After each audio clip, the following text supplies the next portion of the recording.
Well, here we are in Columbus, Ohio, in 1905. Fine groceries. This is a fine place to remember that Wordsworth defined poetry as emotion recollected in tranquility. I bring that up because somebody said that the proper way to define James Thurber was chaos recollected in tranquility.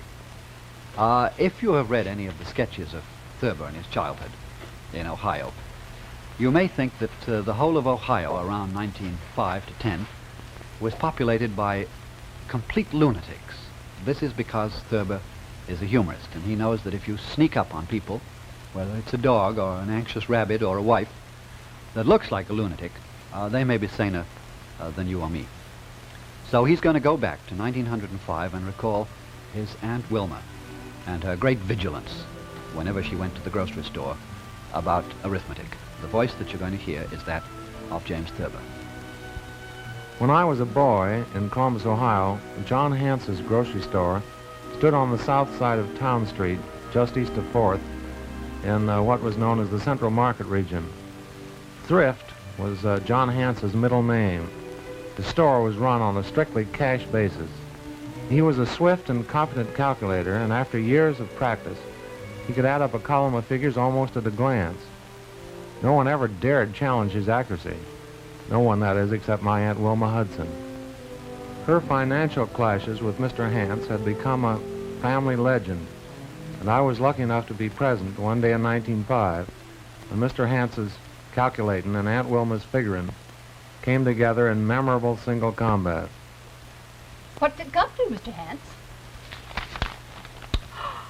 98 cents. 98 cents? For just this little bit? Why, that's almost $1.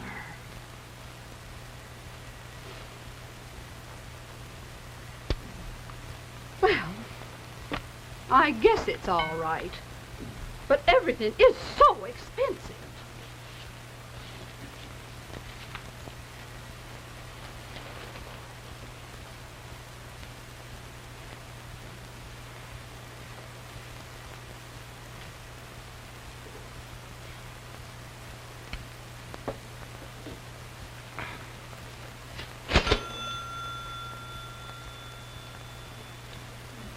Well, looks like I'm out of pennies. Have you got 3 cents, Mrs. Hudson?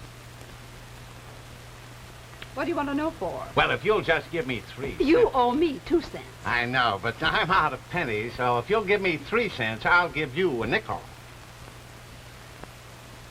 Go ahead, Aunt Wilma. It's all right if you give him 3 cents and he gives you a nickel.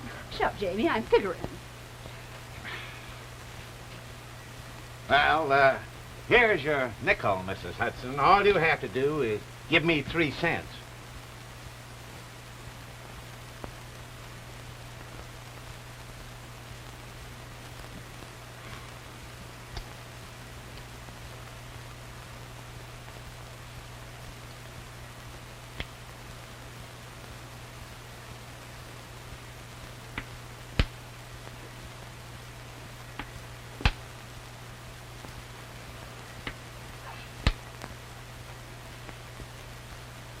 Wait now.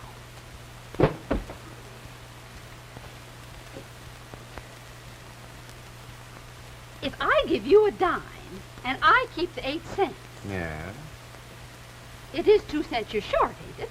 No, that way you'd be making me a present of 7 cents. Present? I'm making you no presents, John Hance. You mean you're trying to steal 7 cents from me? Now, you Don't look talk here, to me. I'm Mrs. not Hudson. your tricks. Now, let me figure this out myself.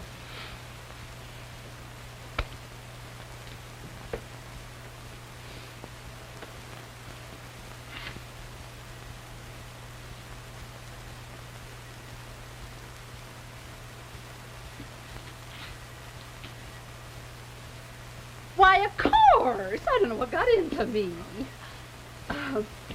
You give me a dime, and you keep the 8 cents. Then I'll have the 2 cents that's coming to me. No, that way I'd be making you a present of 5 cents, Mrs. Hudson. How do you figure that?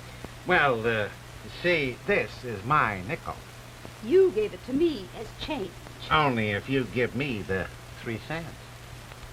Why should I give you 3 cents when I already give you $1 and the bill's only 98 cents?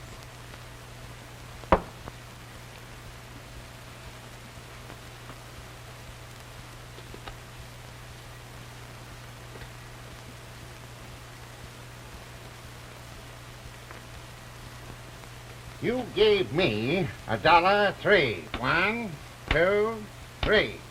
But you don't owe me $1.03.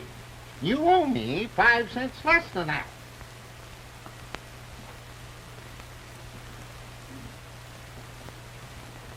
So here is your 5 cents.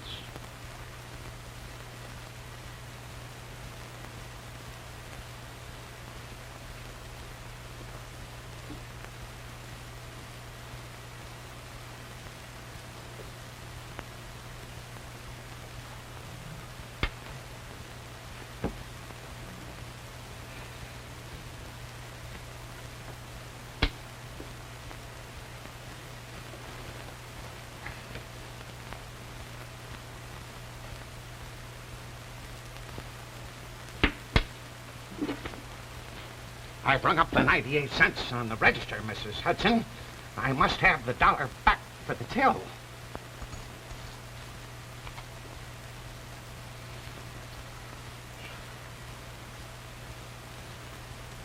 I tell you what, Mrs. Hudson, if you'll give me the $1, I'll give you the nickel, and we'll call it square.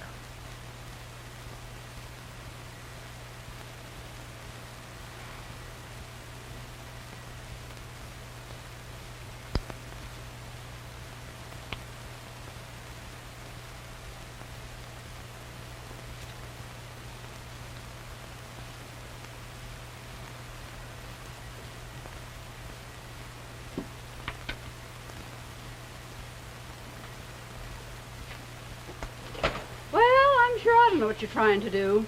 Gee, Aunt Wilma, if you keep the nickel, he's giving you everything for 95 cents. All right, son, it's all right. Just leave her be.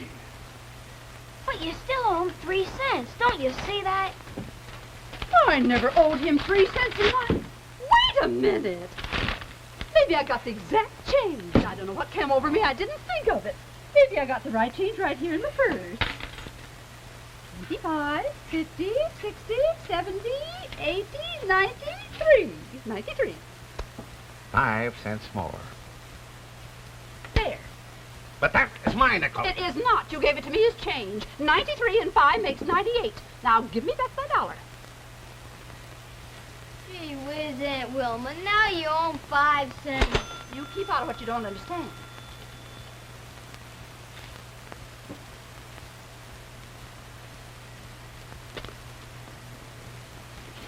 Pick up your parcels, Jamie, and let's be going. Aren't you going to give Mr. Hanson 5 cents, y'all? What 5 cents? The 5 cents he gave you before. You should give it back to him. I did give it back to him. I put it right there on the counter under your very eyes, and you saw him scoop it up. But that was his nickel all along.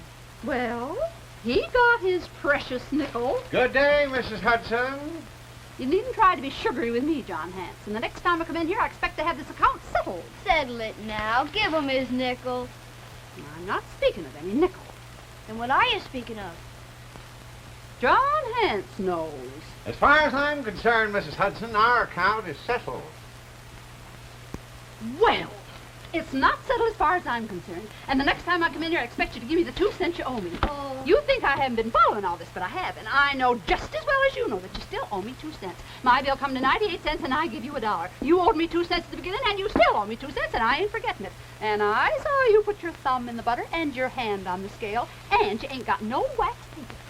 So if you don't pay me the sum you owe me, John Hanson, I'm going to start trading out Mr. Kettlemeyer's down the street. I think I may anyway. He's got an adding machine. Come along, Jamie. I hesitated, feeling I should hand Mr. Hance the parsley or some other 5-cent article. Come on, Jamie. But instead, we exchanged a masculine glance of private understanding, and then I ran out of the store. All the way home, Aunt Wilma kept declaring she just didn't understand how the world got along with the men running it. They just couldn't figure.